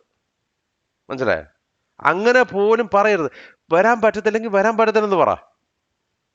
ഞാനാണെ പറയും, അപ്പൊ ചെറിയ ബ്രദർ വന്നേ ഒക്കത്തുള്ളൂ. അപ്പൊ ഈ 2 പ്രാവശ്യം പറയുമ്പോൾ ഞാനങ്ങ് വന്നേക്കാം. എന്ന് ഞാനങ്ങ് പറയും. എന്നിട്ട് നമുക്ക് പോകാൻ പറ്റുമോ? നമ്മൾ 4 മീറ്റിങ്ങിനിടയ്ക്ക് അവരിങ്ങനെ പ്രതീക്ഷിച്ചിരിക്കുക അതിനിയും ചെയ്യരുത്. അപ്പം ഇപ്പം ഞാൻ ഈയിടെയായിട്ട് ആ പരിപാടിയൊക്കെ നിർത്തിക്കൊണ്ടിരിക്കുക. മനസ്സിലായോ? വരാൻ പറ്റത്തില്ലെങ്കിൽ വരാൻ പറ്റത്തില്ലെന്ന് ഞാൻ പറയും, പക്ഷെ അവർ സമ്മതിക്കത്തില്ലല്ലോ. അതാണ് വേറെ പ്രശ്നം. ഏതാ നമ്മൾ പറ്റത്തില്ലെന്ന് പറഞ്ഞാലും അവർ അംഗീകരിക്കത്തില്ല. പിന്നെ അത് മാത്രമല്ല, വിശ്വാസികളുടെ ഇടയിൽ എൻ്റെ എക്സ്പീരിയൻസ് ഞാൻ പറയാം. ഞാൻ ഈ കഴിഞ്ഞ ആഴ്ച കൊച്ചിയിലായിരുന്നപ്പോൾ കുറച്ച് ബിസിനസ് ഫ്രണ്ട്സിൻ്റെ കൂടെ ആയിരുന്നേ. അവരൊക്കെ വലിയ ബിസിനസ്സൊക്കെ റൺ ചെയ്യുന്ന കുറച്ച് ഫ്രണ്ട്സാണ്, വിശ്വാസികളാണ്. അപ്പോൾ അവരെല്ലാം എന്നോട് പറഞ്ഞൊരു കാര്യമുണ്ട്. നമ്മുടെ വിശ്വാസി സമൂഹത്തിന് നാണക്കേടാണ് കേട്ടോ, ഞാൻ ഇല്ലെന്ന് പറയത്തില്ല. അവർ പറഞ്ഞൊരു കാര്യമുണ്ട്. ചെറിയ ഞങ്ങൾ ബിസിനസ്സിന് തിരഞ്ഞെടുക്കുമ്പോൾ ഈ സോ കോൾഡ് ബിലീവേഴ്സിൻ്റെ കൂടെ ഞങ്ങൾ ഒരു ബിസിനസ്സും ചെയ്യത്തില്ല. അപ്പം ഞാൻ പറഞ്ഞു അതെന്നാ? അത് പൈസ തരാമെന്ന് പറഞ്ഞാൽ ഇനി 6 വർഷം കഴിഞ്ഞാൽ ഇവർ കാശ് തരത്തില്ല. That is not good. അത് നമുക്ക് നല്ല റെപ്യൂട്ടേഷൻ അല്ല പ്രിയമുള്ളവർ. It is not good. എൻ്റെയും എക്സ്പീരിയൻസ് ഒരു പക്ഷെങ്കിൽ ടു എ ലാർജ് എക്സ്റ്റെൻറ്റ് ഇതാണ്. നമ്മൾ വിശ്വാസി സമൂഹത്തിന് വാക്കിന് വിലയില്ലാതെ പോകുന്ന ഒരു കാലഘട്ടത്തിൽ ഒരു കാര്യം കൊടുക്കാമെന്ന് പറഞ്ഞാൽ കൊടുക്കണം, ഒരു കാര്യം ചെയ്യാമെന്ന് പറഞ്ഞാൽ ചെയ്യണം. പിന്നെ നമ്മുടെ കയ്യിലില്ലാത്ത ചില കാര്യങ്ങളുണ്ടല്ലോ, അതിപ്പോൾ നമ്മുടെ കയ്യിൽ നിന്ന് പോയി കഴിഞ്ഞാൽ ഇറ്റ്സ് ഫൈൻ. പക്ഷേ വാക്കിന് നമ്മുടെ വിലയായിരിക്കണം. കാരണം നമ്മുടെ വാക്കിൻ്റെ അപ്പം ഈ ഒരു മനുഷ്യൻ്റെ ക്യാരക്ടർ അനുസരിച്ച് അവൻ്റെ വാക്കിന് അവന് പിന്നെ കൂടുതൽ എംഫസിസ് ഒന്നും കൊടുക്കേണ്ട കാര്യമില്ല. മനസ്സിലായി? there should be enough character in us that we don't need any extra swears to convince. എൻ്റെ വാക്ക് ഈ ബ്രദർ ഇന്നത് പറഞ്ഞു, ചെയ്തിരിക്കും, നമ്മൾ അതിനെക്കുറിച്ച് വിഷമിക്കേണ്ട കാര്യമില്ല എന്നുള്ള ക്യാരക്ടർ നമ്മൾ ബിൽഡ് ചെയ്യണം. ഞാൻ പറഞ്ഞു മനസ്സിലായോ? Our character should be such that നമ്മൾ പറഞ്ഞു കഴിഞ്ഞാൽ അതിനപ്പുറത്തോട്ട് ഒരു സത്യവും ചെയ്യേണ്ട കാര്യമില്ല. തലയിലോട്ട് കൈവച്ച് ഞാൻ സത്യം ചെയ്യുന്നു എന്നൊന്നും പറയേണ്ട കാര്യമൊന്നുമില്ല. കാരണം അവൻ്റെ വാക്ക് ഉവും ഇല്ല. അപ്പോൾ അതിനോട് ചേർന്ന് 2-3 കാര്യം ഞാൻ പറയാം. ഒന്ന്, ഡോണ്ട് സ്പീക്ക് റാഷ്ലി. പെട്ടെന്ന് എടുത്ത് യെസ് നോവും പറയരുത്. പത്രോസിനെ പോലെ, കർത്താവ് ഇവരൊക്കെ നിന്നെ വിട്ടുപോയാലും ഞാൻ നിന്റെ കൂടെ കാണും, ആദ്യം തള്ളി പറഞ്ഞത് മിസ്റ്റർ പത്രോസ്. അതുകൊണ്ട് ഇങ്ങനെയുള്ള കാര്യങ്ങൾ നമ്മൾ ചെയ്യരുത്. ഇച്ചിരി സമയമെടുത്ത് കാര്യങ്ങൾ പറയാം. 2, അവോയ്ഡ് അൺറിയലിസ്റ്റിക് പ്രോമിസസ്. ഇത് എനിക്ക് അപ്ലൈബിളാണ് എൻ്റെ ജീവിതത്തിൽ. ഏതാ? നടക്കാത്ത കാര്യം അങ്ങ് യെസ് പറയല്ലേ. 8 മീറ്റിംഗ് എടുത്തേച്ച് 9ാമത്തെ മീറ്റിംഗ് കൂടെ യെസ് പറയരുത്. അതുകൊണ്ട് ഇപ്പം ഞാൻ യെസ് പറയുന്നതിന് മുമ്പേ ഭാര്യയെ അടുത്ത് നിർത്തും. കാരണം ഭാര്യയ്ക്കറിയാം ഈ പുള്ളിയെ കൊണ്ട് ഇതൊന്നും നടക്കുന്ന കാര്യമല്ല. അതുകൊണ്ട് ആദ്യം ഭാര്യയുടെ ഫിൽറ്റർ വഴിയേ വരത്തുള്ളൂ. ഇനിയിപ്പോൾ മീറ്റിങ്ങിൻ്റെ ഇൻവിറ്റേഷൻ അത് പറ്റുമെങ്കിൽ മാത്രം. നമ്മുടെ ആഗ്രഹം കൊണ്ട് നമ്മൾ വരാം, അവിടെയും വരാം ഇവിടെയും വരാം എന്ന് പറയാം, നടക്കുന്ന കാര്യമല്ല. Avoid unrealistic expectations. ഇതിൻ്റെ കാരണം എന്നാ? നിങ്ങളുടെ പിതാവ് പൂർണ്ണനായതുകൊണ്ട് നിങ്ങളും പൂർണ്ണനായിരിക്കും എന്നല്ല പറഞ്ഞേ. നമ്മുടെ കർത്താവ് ഒരു വാക്ക് പറഞ്ഞാൽ പാലിക്കാതിരിക്കുമോ? എത്രയോ വർഷങ്ങളായി ഈ വേദപുസ്തകം ഒരു 5000 വർഷത്തെ വാക്തത്വങ്ങളുണ്ട്. കർത്താവ് പറഞ്ഞത് വള്ളിയെങ്കിലും പുള്ളിയെങ്കിലും തെറ്റിക്കാതെ പാലിച്ചിട്ടുണ്ടെങ്കിൽ കർത്താവിൻ്റെ മക്കളായ നമ്മൾ പാലിക്കണ്ടായോ? അപ്പോൾ പാലിക്കാത്തപ്പോൾ നമ്മൾ കർത്താവിൻ്റെ മക്കളിൻ്റെ ഒരു നേച്ചർ അല്ല എന്നുള്ളത് നമ്മൾ മറക്കരുത്. So our yes should be yes, our no should be no. നമ്മുടെ യെസും നോ ആയിരിക്കണം. ആട്ടെ, അതിന് കൂടുതലൊന്നും വേണ്ട. 3ാമത്തെ വിഷയത്തിൽ കിടക്കുകയാണ്, റിറ്റാലിയേഷൻ ആൻഡ് റിട്രിബ്യൂഷൻ. അതായത് എൻ്റെ ജീവിതത്തിന് പകരത്തിന് പകരം നൽകണമോ അത് അല്ലയോ? അതാണ് ഇന്നത്തെ ചോദ്യം. മത്തായിയുടെ സുവിശേഷം 5ാമത്തെ അധ്യായത്തിന് 38 മുതൽ 42, 38-42.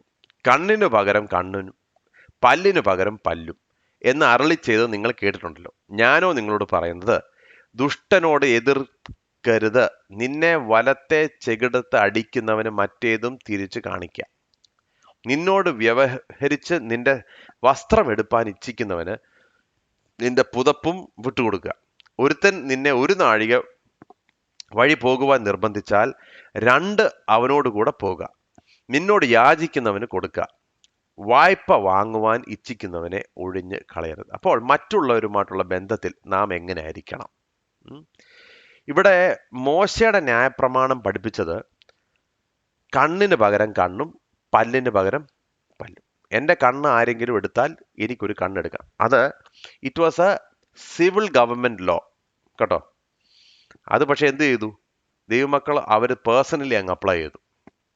എന്നെ അടിച്ചാൽ ഞാൻ നിന്നെ തിരിച്ചടിച്ചിരിക്കും. ഇത് മോശയ്ക്ക് ദൈവം കൊടുത്ത പ്രമാണം അനുസരിച്ച് it was only applicable for the civil government. എന്ന് പറഞ്ഞാൽ അവരൊരു കൗൺസിൽ കൂടി ഗവൺമെന്റായിട്ട് തീരുമാനിച്ചാൽ അവർക്ക് തീരുമാനിക്കാം ഇന്ന ശിക്ഷ കൊടുക്കാമെന്നുള്ളത്. അല്ലാതെ പേഴ്സണലി അത് അപ്ലൈ ചെയ്യാൻ അനുവാദമില്ല. അത് ഗവൺമെന്റിനെ ഏൽപ്പിക്കേണ്ട പണിയാണ്. പക്ഷെങ്കിൽ ഇവരിത് പേഴ്സണലായിട്ട് ഏറ്റെടുത്തു. കർത്താവ് എന്നാ പറയുന്നത്? ഒരാൾ നിന്നെ ചെകിടത്തടിക്കുക. അപ്പം പഴയ കാലത്ത് ഏറ്റവും വലിയ ഇൻസൾട്ട് എന്ന് പറഞ്ഞാൽ അവൻ്റെ പുറം കൈ കൊണ്ട് ഒരുത്തനെ തല്ലുക അല്ലെങ്കിൽ ചീക്കിനിട്ട് അടിക്കുക എന്നുള്ളതാണ് ഏറ്റവും വലിയ ഇൻസൾട്ട്. അപ്പോൾ കർത്താവ് പറഞ്ഞാൽ അറിയാം, നീ തിരിച്ചടിക്കരുത്. അതിന് പകരം എന്താണ്? മറ്റേ ചെകിടൂടെ കാണിച്ചു കൊടുക്കണം.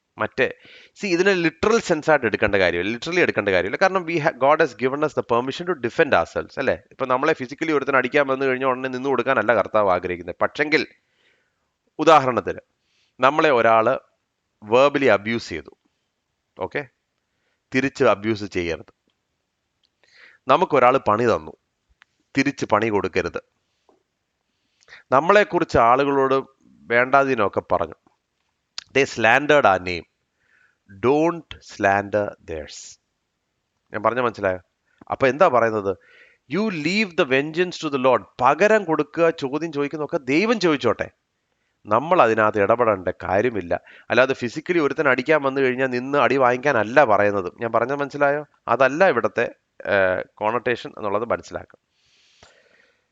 ഈ കർത്താവിനെ എന്തൊക്കെയാ അവർ വിളിച്ചേ? മദ്യപാനിയാണെന്ന് പറഞ്ഞു. ആരെക്കുറിച്ചാ? ദൈവത്തിന്റെ പുത്രനെ കുറിച്ച്. അവൻ ഭയങ്കര ഒരു ഗ്ലട്ടണാന്നുള്ളത് പറഞ്ഞു. അവൻ ഡീമൺ പൊസസ്ഡ് ആണെന്ന് പറഞ്ഞു. ബേൽസബൂബ് കൊണ്ട് നിറഞ്ഞിരിക്കുന്നത്. ആരെക്കുറിച്ചാ പറഞ്ഞേ? ചിലപ്പോൾ നമുക്ക് അങ്ങ് ഭയങ്കര ഒരു നീതിബോധം വരും, അല്ലേ? ഓ, ഹി ക്വസ്റ്റ്യൻ മൈ ഇന്റഗ്രിറ്റി. എനിക്ക് നിങ്ങൾക്ക് ഏറ്റവും വലിയ പ്രയാസം, നമ്മൾ നീതിബോധത്തോടെ ചെയ്യുമ്പോൾ ആരെങ്കിലും വന്ന് ദേ ക്വസ്റ്റ്യൻ അസ് അല്ലെങ്കിൽ സ്ലാൻഡർ ചെയ്യും. എന്തെങ്കിലും തെറ്റ് ചെയ്തിട്ടാണെങ്കിൽ പിന്നെ നമ്മൾ കുറച്ചൊക്കെ അങ്ങ് സഹിക്കും. ഇത് നമ്മൾ എന്ത് പറയും? They question my integrity. അപ്പൊ ഞാനൊന്ന് ചോദിച്ചോട്ടെ, ഈ ദൈവത്തിന്റെ പുത്രനോട് ഒരു പാപം പോലും ചെയ്തിട്ടില്ലാത്തവനെ എന്തൊക്കെയാ വിളിച്ചത്? അവൻ ഭൂതബാധിതനാണെന്ന്, അതും ഇതും. എന്തെങ്കിലും കർത്താവ് തിരിച്ചു പറഞ്ഞോ? ഒന്നും പറഞ്ഞില്ല. അതാ കർത്താവ് ആഗ്രഹിക്കുന്നത്. That is what God is. പിന്നെ പറയുന്ന ഒരു കാര്യമുണ്ട്, നിന്നോട് വ്യവഹരിച്ച് നിന്റെ വസ്ത്രം എടുപ്പാൻ. പണ്ട് യു ക്യാൻ ആക്ച്വലി ഒരു ലിറ്റിഗേഷനൊക്കെ കൊടുത്ത് ഏതെങ്കിലും കാരണവശാൽ നമ്മൾ തോറ്റുപോയാൽ നമ്മുടെ വസ്ത്രം എടുക്കാൻ അനുവാദമുണ്ട്. വസ്ത്രം എടുക്കാൻ അനുവാദം ഉണ്ടെങ്കിലും നമ്മുടെ പുതപ്പെടുക്കാൻ അനുവാദമില്ല. എനിക്ക് രാത്രിയിൽ തണുപ്പിന് വേണ്ടി ഞാൻ ഉപയോഗിക്കുന്ന എൻ്റെ ക്ലോക്ക് അല്ലെങ്കിൽ എൻ്റെ ഔട്ടർ, അതെടുക്കാൻ അനുവാദമില്ല. ഏത് കാരണവശാലും ഞാൻ ഇനിയിപ്പം കേസ് തോറ്റാലും എൻ്റെ പുതപ്പെടുക്കാൻ അനുവാദമില്ല. അപ്പൊ കർത്താവ് പറയാ, ശരി, നിങ്ങളോട് പറയുന്നു എന്താണ്? നിങ്ങളുടെ വസ്ത്രം എടുക്കാനായി ഇച്ഛിക്കുന്നത്, നിങ്ങൾ പുതപ്പൂടം കൊടുത്തേക്കണം. ഇത് നമുക്ക് പ്രയാസമാണ് പ്രിയമുള്ളവർ. It's very difficult. ഇതാരാ? പഴയ നിയമം ഭക്തൻ ആരാ നമ്മളെ കാണിച്ചു തന്നിരിക്കുന്നതെന്ന് അറിയാമോ? അബ്രഹാമും ലോത്തും. ലോത്ത് പെട്ടെന്ന് നല്ല സ്ഥലമൊക്കെ അങ്ങ് തിരഞ്ഞെടുത്തു. അപ്പൊ എന്താ അബ്രഹാം പറഞ്ഞേ? എടാ, നിനക്ക് ഏറ്റവും നല്ല നീ എടുത്തു. നീ ഇടത്തോട്ടെങ്കിൽ ഞാൻ വലത്തോട്ട്, നീ വലത്തോട്ടെങ്കിൽ ഞാൻ ഇടത്തോട്ട്. ഇതിനൊന്നും പുറകെ നമ്മൾ പോകരുത്.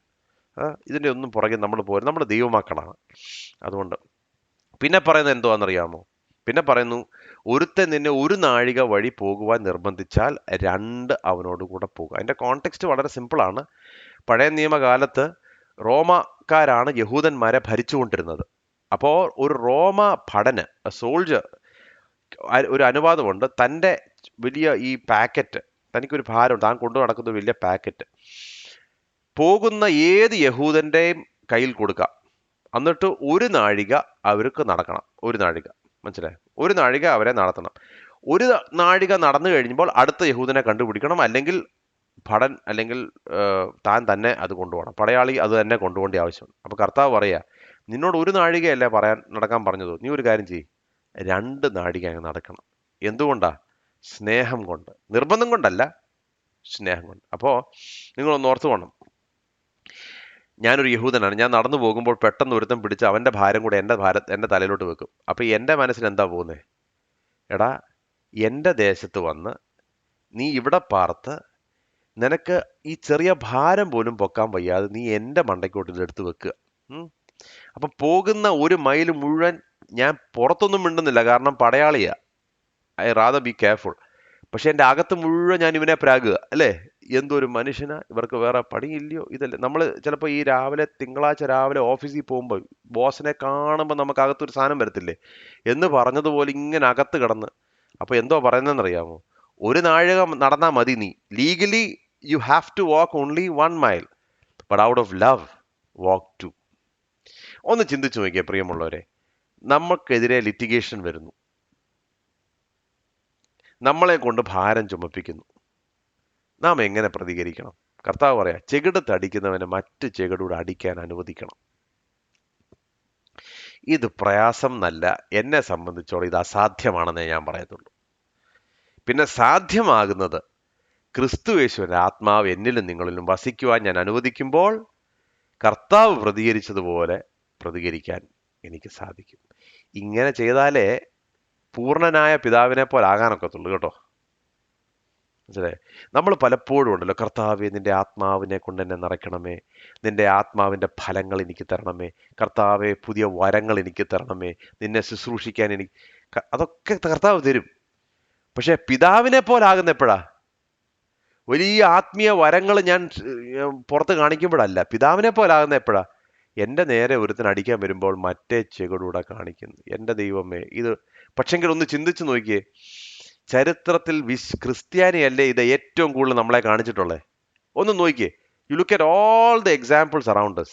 ഏറ്റവും കൂടുതൽ കാണാൻ പറ്റുന്നത് വിശ്വാസി സമൂഹത്തിൽ അല്ലേ? ഇത് വേറെ എവിടെ കാണാൻ സാധിക്കും? വേറെ എവിടെ പിന്നെ ചോദിക്കുന്നു, വായ്പ ചോദിച്ചുകൊണ്ട് ഒരുവൻ വന്നു കഴിഞ്ഞാൽ നീ ഒഴിഞ്ഞു കളയരുത്, നിനക്ക് കൊടുക്കാവുന്നൊക്കെ നീ കൊടുക്കണം, പിന്നെ ബുദ്ധി വേണം കേട്ടോ, മണ്ടത്തരം ഒന്നും കാണിക്കരുത്. Be wise and discerning. പക്ഷേ when you have the ability to help and when you know the person is in need, do not refrain from giving a loan എന്നുള്ളതാണ് കർത്താവ് പറയുന്നത്. അവസാനം കർത്താവ് പറഞ്ഞ് നിർത്തുന്നത്, കൂട്ടുകാരെ സ്നേഹിക്കുക എന്നും ശത്രുവിനെ പകയ്ക്കുക എന്നും അരുളി ചെയ്ത് നിങ്ങൾ കേട്ടിട്ടുണ്ടല്ലോ.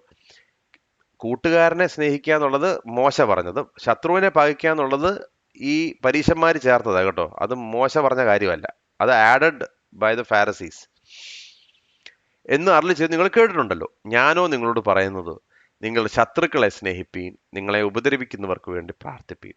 സ്വർഗസ്ഥനായ നിങ്ങളുടെ പിതാവിന് പുത്രന്മാരായി തീരേണ്ടതിന് തന്നെ അവൻ ദുഷ്ടന്മാരുടെ മേലും നല്ലവരുടെ മേലും തൻ്റെ സൂര്യനെ ഉദിപ്പിക്കുകയും നീതിമാന്മാരുടെ മേലും നീതികെട്ടവരുടെ മേലും മഴ പെയ്യിപ്പിക്കുകയും ചെയ്യുന്നുവല്ലോ.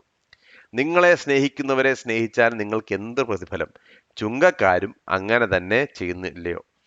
സഹോദരന്മാരെ മാത്രം വന്ദനം ചെയ്താൽ നിങ്ങൾ എന്ത് വിശേഷം ചെയ്യുന്നു? ജാതികളും അങ്ങനെ തന്നെ ചെയ്യുന്നല്ലോ. അപ്പോൾ ഇവിടെ പറയുന്നു, 3 കാര്യങ്ങളാണ് പറയുന്നത്. കർത്താവ് പറയാ, നിങ്ങളോട് പറഞ്ഞിട്ടുള്ളത് നിങ്ങൾ അയൽക്കാരനെ സ്നേഹിക്കണം, ശരി. ശത്രുക്കളെ പകയ്ക്കണം എന്നുള്ളത് നിങ്ങൾ ചേർത്തു. പക്ഷെ കർത്താവ് പറയാ, നിങ്ങളുടെ ശത്രുക്കളെ നിങ്ങൾ സ്നേഹിക്കണം. ഇതെങ്ങനെ പ്രിയമുള്ളവരെ ഒക്കുന്നത്? How is this possible? എങ്ങനെ സ്നേഹിക്കണമെന്നാണ് പറയുന്നത് അറിയാമോ? 1, നിങ്ങൾ അവരെ ബ്ലെസ് ചെയ്യണമെന്ന്. എന്താ?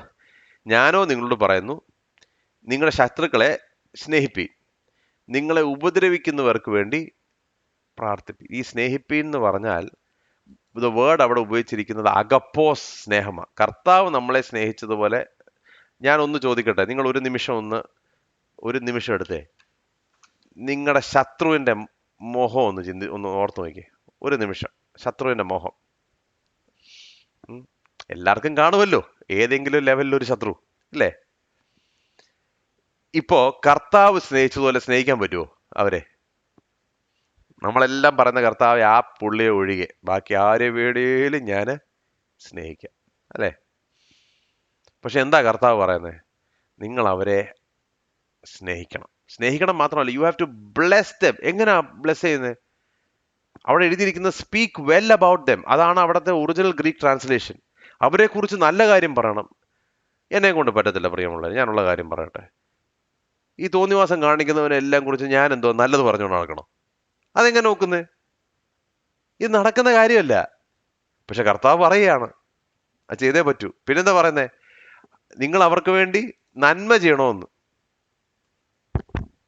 എന്താ വേണം? നന്മ ചെയ്യണം. പിന്നെന്താ പറയുന്നത്? നിങ്ങൾ അവർക്ക് വേണ്ടി പ്രാർത്ഥിക്കണം. എടാ, അയൽക്കാരന് വേണ്ടി ഇത് ചെയ്യാൻ പറ്റുന്നില്ല, പിന്നെ ആ ശത്രുവിനോട്, അല്ലേ? അയൽക്കാർക്ക് വേണ്ടി പ്രാർത്ഥിക്കുന്നുണ്ടോ? അപ്പൊ ശത്രുവിനോ? ശത്രുവിനെ നമ്മൾ ബ്ലെസ് ചെയ്യണം, അവനെക്കുറിച്ച് നന്നായിട്ട് പറയണം, അവന് നന്മ ചെയ്യണം, അവന് വേണ്ടി പ്രാർത്ഥിക്കണം. ഒരു കാര്യം ഞാൻ പറയാം, ഇത് ചെയ്ത് കഴിഞ്ഞിട്ട് പിന്നെ ശത്രുവായിട്ടിരിക്കാൻ ഒക്കത്തില്ല. അത്ര എനിക്ക് ഉറപ്പാ, അല്ലേ? ഈ കാര്യങ്ങൾ ചെയ്ത് കഴിഞ്ഞാൽ ഞാൻ എൻ്റെ അമ്മയെക്കുറിച്ച് പറഞ്ഞിട്ടുള്ളൊരു കാര്യമാണ്, നിങ്ങൾ ചിലപ്പോൾ കേട്ടിട്ടുണ്ടായിരിക്കും. എൻ്റെ അമ്മയുണ്ടല്ലോ, ഞങ്ങൾ ശുശ്രൂഷകളൊക്കെ തുടങ്ങിയ സമയത്ത് ശുശ്രൂഷയിൽ ഒരുപാട് ഓപ്പോസിഷൻ ഉണ്ടായിരുന്നു, പ്രതികൂലങ്ങൾ. അന്ന് ജോലിയെല്ലാം വിട്ട് എല്ലാം കർത്താവിന് വേണ്ടി ഇട്ട് വലിച്ചെറിഞ്ഞേച്ച് രണ്ടുപേരും കൂടെ വന്നപ്പം ഭയങ്കര ദൈവത്തിന് വേണ്ടി എന്തെങ്കിലും ചെയ്യണമെന്നുള്ള ആഗ്രഹത്തോടെ വലിയ വില കൊടുത്ത് വന്നവരാ എൻ്റെ പേരൻസ്. അപ്പോൾ അതെല്ലാം കൂടെ വന്നു കഴിഞ്ഞപ്പം ഇവിടെ വന്ന് ശുശ്രൂഷയൊക്കെ തുടങ്ങിയപ്പോൾ പിന്നെ കിട്ടിയത് മുഴുവൻ ചവിട്ടാ. അപ്പോൾ ഈ ചവിട്ടെല്ലാം കിട്ടിക്കഴിയുമ്പം എൻ്റെ അമ്മയ്ക്ക് ഇടയ്ക്കിടയ്ക്ക് ചില പരിപാടികളുണ്ടായിരുന്നു. അതിൽ ഒരു പരിപാടിയാണ് അമ്മ ഒരു കേക്ക് ബേക്ക് ചെയ്യും. അന്ന് ഓർത്തോളം ഇവിടെ ജോസീസും തോംസണും പരിപാടിയൊന്നുമില്ല. അമ്മ അവിടെ അതിനകത്തിരുന്ന് ബേക്ക് ചെയ്താലേ ഒക്കത്തുള്ളൂ.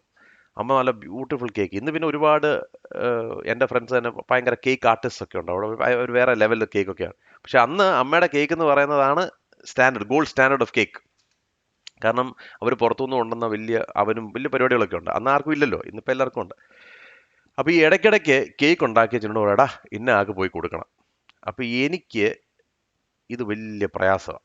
കാരണം എനിക്കറിയാം ഈ ആളുകൾ എന്തൊക്കെ പരിപാടിയാണ് കാണിച്ചു കൂട്ടിയേക്കുന്നത്, എനിക്ക് നല്ലപോലെ അറിയാം. എനിക്കാണെങ്കിൽ ആ വീട്ടിൽ പോലും കയറാൻ താല്പര്യമില്ല. ഉള്ള കാര്യം ഉള്ള പോലെ പറയാം. അന്ന് എനിക്ക് എന്നാ ഉണ്ടോ, 5ാം ക്ലാസ് 6ാം ക്ലാസ്. അപ്പോൾ എന്നെ കുരിയർ ബോയ് ആക്കും കേക്ക് കൊണ്ട് കൊടുക്കാൻ. അപ്പോൾ ഈ കേക്ക് കൊടുക്കാൻ എനിക്ക് ഭയങ്കര ബുദ്ധിമുട്ടാണ്. അമ്മ പറയും, ഇല്ലടാ, എൻ്റെ അമ്മ എന്നെ എന്താ പഠിപ്പിച്ചേ, ഓവർകം ഈവിൾ. ഇത് കേട്ട് കേട്ട് ഞാനും എൻ്റെ പെങ്ങളും മടുത്തു കൊണ്ട് കേട്ടോ. Do not be overcome by evil but overcome evil with good. ഇത് തന്നെ പറയും. കാരണം എന്നാ, എൻ്റെ അമ്മയുടെ അമ്മച്ചി മാജി ഇത് എന്നും പറയാറ്. മാജി അത് തന്നെ ചെയ്തൊരു വ്യക്തിയാണ് കേട്ടോ, ഞാനത് കണ്ടിട്ടുണ്ട്. അപ്പോൾ അമ്മ പറയും കേക്ക് കൊണ്ട് കൊടുക്കുക. അപ്പം ഞാൻ ഈ കേക്ക് ഇങ്ങനെ കൊണ്ട് എങ്ങനെയും അവരുടെ കൈ കൊടുത്തേച്ച് ഞാനിങ്ങ് പോരും. എനിക്കിത് കൊടുക്കുന്നത് വലിയ താല്പര്യമുള്ള കാര്യമൊന്നുമല്ല. ഞാൻ പിന്നെ കൊടുത്ത് നമ്മുടെ ജോലി ചെയ്യണമല്ലോ, നമ്മൾ കൊടുത്തേച്ചിങ്ങ് വരും. ഇത് കഴിഞ്ഞിട്ടുണ്ടല്ലോ, ഈ കേക്കിനെ കുറിച്ചുള്ള കമൻ്റ് അടിയുണ്ട്. ഞാൻ എൻ്റെ ചെവി കൊണ്ട് കേട്ടിട്ടുണ്ട്. ഞാൻ ഇനി അടുത്ത പ്രാവശ്യം ഈ കേക്ക് കൊണ്ട് പോവോ? നിങ്ങളൊന്ന് ഓർത്ത് നോക്കിയേ. ഞങ്ങളുടെ വീട്ടിൽ അപ്പനോടോ അമ്മയോടോ എനിക്കൊന്നും പറയാൻ ഒക്കത്തില്ല. പക്ഷെ എൻ്റെ മനസ്സിൽ എന്നാ പറയുന്നത്, അമ്മയ്ക്ക് ഇവിടെ അമ്മ പോയി കൊടുക്കുന്നതാണ് എൻ്റെ മനസ്സിൽ പറയുന്നത്. പക്ഷെ എനിക്ക് പറയാനോ ഇവിടെ ഒക്കത്തില്ല. ഇവിടെ ശബ്ദമൊന്നും പിള്ളേർക്ക് റേസ് ചെയ്യാനൊന്നും അനുവാദമില്ല. അപ്പോൾ അടുത്ത പ്രാവശ്യം എന്നോട് പറയും, ക്രിസ്മസ് ആകുമ്പോൾ എടാ കേക്ക് കൊണ്ട് കൊടുക്കും. അയ്യോ, എനിക്ക് ഇതുപോലെ അലർജി. ആ സമയത്താണ് കർത്താവെ ഈ ഭൂമി അങ്ങ് പിളർന്ന് എന്നെ അങ്ങ് എടുത്തോണേ എന്നുള്ള പ്രാർത്ഥനയിലാണ് ഞാൻ അങ്ങോട്ട് പോകുന്നത്. കാരണം അത്രമാത്രം കയ്പും ദേഷ്യം. ഞാനൊരു കാര്യം നിങ്ങളോട് പറയട്ടെ, സ്നേഹത്തോടെ പറയട്ടെ. വർഷം ഇപ്പം 37 40 അങ്ങാണ്ടായി, ഇപ്പം 37 അവർ മിനിസ്ട്രിയിലായിട്ട്. അങ്ങനെ നിന്ന സകല എണ്ണത്തിനെയും കർത്താവ് ഇപ്പൊ സ്നേഹബന്ധത്തിലാക്കിയിട്ടുണ്ട്. സകല മനുഷ്യരെ ഒന്നൊഴിയാതെ. അപ്പൊ ഞാൻ ഓർക്കും, ഈ കേക്ക് കൊടുത്തൊന്നും വെറുതെ ആയില്ലല്ലോ. കേക്ക് കൊടുത്തൊന്നും വെറുതെ ആയില്ലല്ലോ.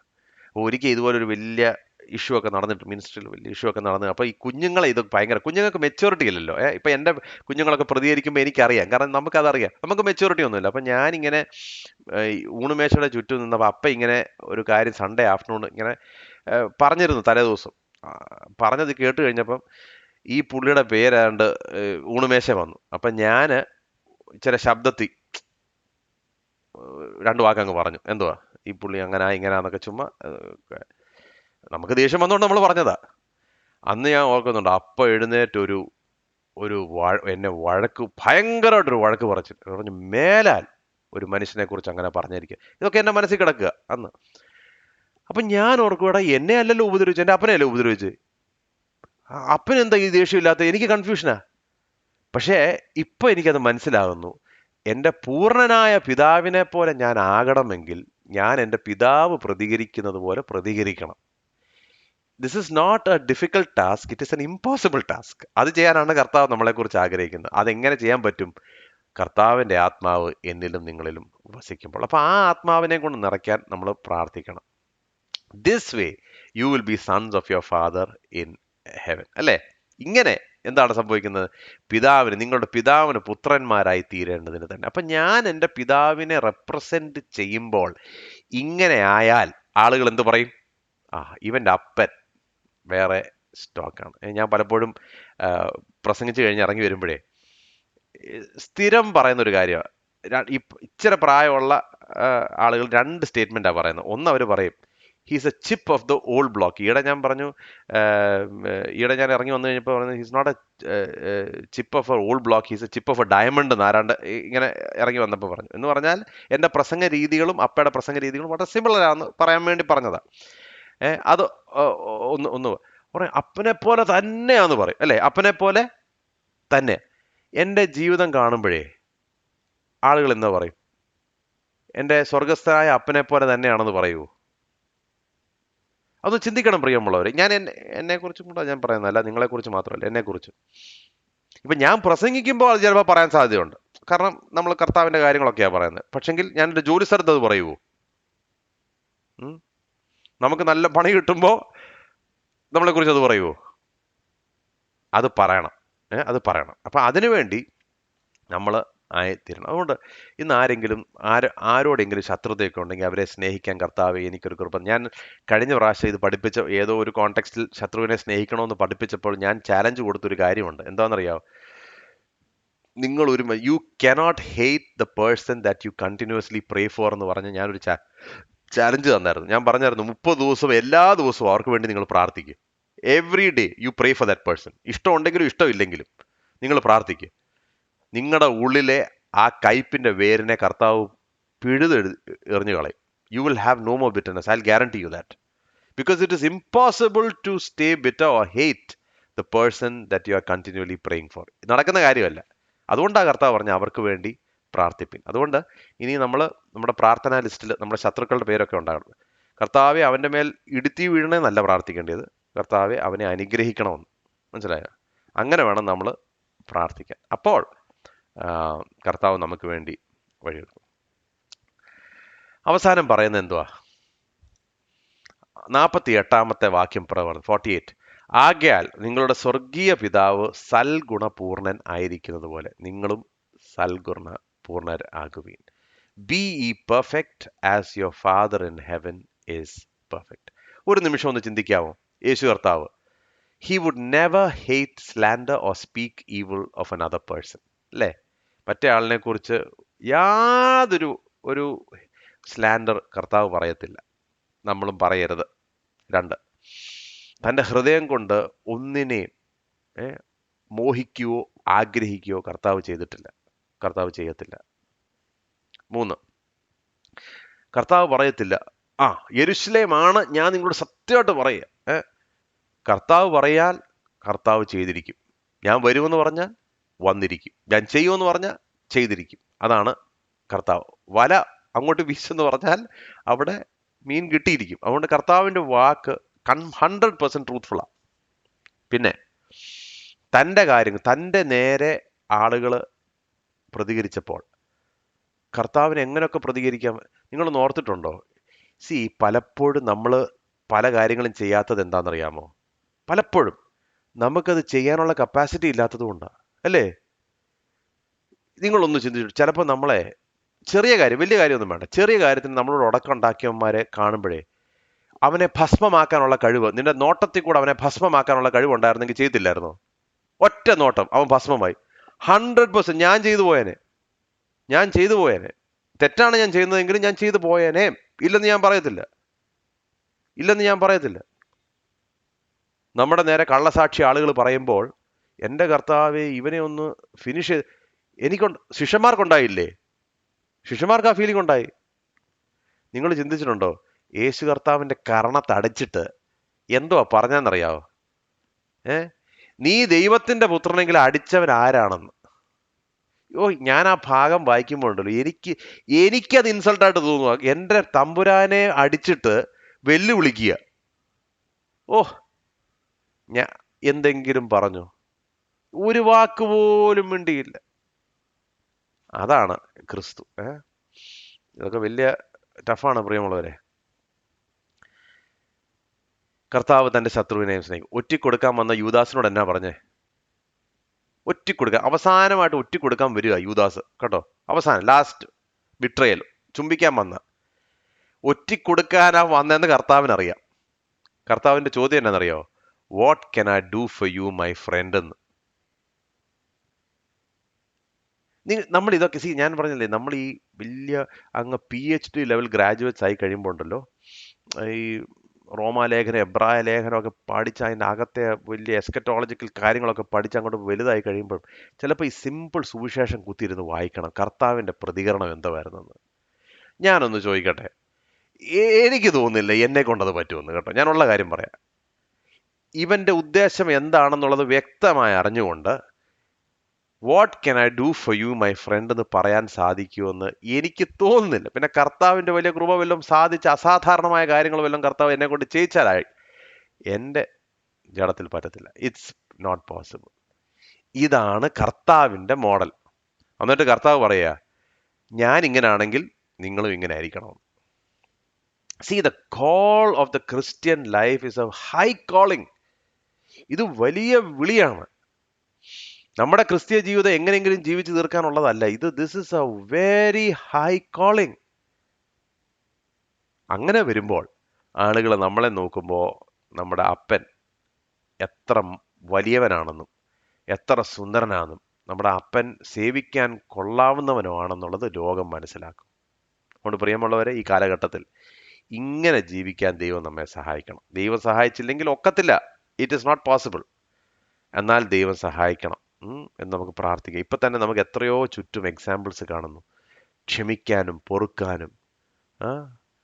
ഞാൻ പറഞ്ഞില്ലേ, ഗ്ലാഡിസ് സ്റ്റെയിൻസ് അന്ന് എഴുന്നേറ്റ് നിന്ന് എൻ്റെ സ്വന്തം ഭർത്താവിനെയും 2 കുഞ്ഞുങ്ങളെയും ജീപ്പിനകത്തിട്ട് കത്തിച്ച് കളഞ്ഞ ദാരാ സിംഗിനെ നോക്കിയിട്ട് പറയാണ്, ഞാൻ ക്ഷമിക്കാൻ തീരുമാനിച്ചു. കാരണം എന്നാ? ക്രിസ്തു എന്നോട് ക്ഷമിച്ചത്. ഒരു മനുഷ്യന് പറയാൻ സാധിക്കുന്ന കാര്യമാണ്? നടക്കത്തില്ല. പക്ഷെ ദൈവത്തിൻ്റെ ആത്മാവിനാൽ സാധിക്കും. ദൈവത്തിൻ്റെ ആത്മാവിനാൽ സാധിക്കും. അതുകൊണ്ട് അതുപോലെ ആകാൻ ദൈവം നമ്മളെ ഓരോരുത്തരെയും സഹായിക്കട്ടെ. നമുക്ക് പ്രാർത്ഥിക്കാം. കർത്താവേ, ഇന്ന് ഞങ്ങൾ ഈ ഭാഗത്തിൻ്റെ അവസാനത്തിലേക്ക് വരുമ്പോൾ ഒരു കാര്യം ഞങ്ങൾക്ക് വ്യക്തമാണ് കർത്താവേ. അങ്ങ് ആഗ്രഹിക്കുന്നത് പോലെ ജീവിക്കുക എന്നുള്ളത് അസാധ്യം. എന്നാൽ അങ്ങയുടെ ആത്മാവുണ്ടെങ്കിൽ സകലവും സാധ്യം. ക്രിസ്തുയേശുവിൻ്റെ സ്വഭാവം ഞങ്ങൾക്ക് തരണേ കർത്താവേ. സ്നേഹിക്കാൻ, ബുദ്ധിമുട്ടുള്ളവരെ സ്നേഹിക്കാനുള്ള കൃപ ഞങ്ങൾക്ക് തരണം. ഞങ്ങളെക്കുറിച്ച് അപവാദ്യം പറഞ്ഞവരെ സ്നേഹിപ്പാൻ, അവരെക്കുറിച്ച് നല്ലത് പറയാൻ ഞങ്ങളെ സഹായിക്കണം. ഞങ്ങളെ ഉപദ്രവിച്ചവർക്ക് വേണ്ടി പ്രാർത്ഥിപ്പാൻ ഞങ്ങളെ സഹായിക്കണം. അവരെ അനുഗ്രഹിപ്പാൻ ഞങ്ങളെ സഹായിക്കണം. അപ്പാ, അങ്ങ് സഹായിച്ചാലേ ഒക്കൂ. അങ്ങ് ഞങ്ങളെ സഹായിക്കണം. ഇന്നത്തെ ഞങ്ങളുടെ സ്റ്റഡി അനുഗ്രഹിച്ചതിനായിട്ട് സ്തോത്രം. ഈ വരുന്ന ആഴ്ചകളിൽ അങ്ങേപ്പോലായി തീരുവാൻ ഞങ്ങൾ ഓരോരുത്തരെയും സഹായിക്കണമേ എന്ന് പ്രാർത്ഥിക്കുന്നു.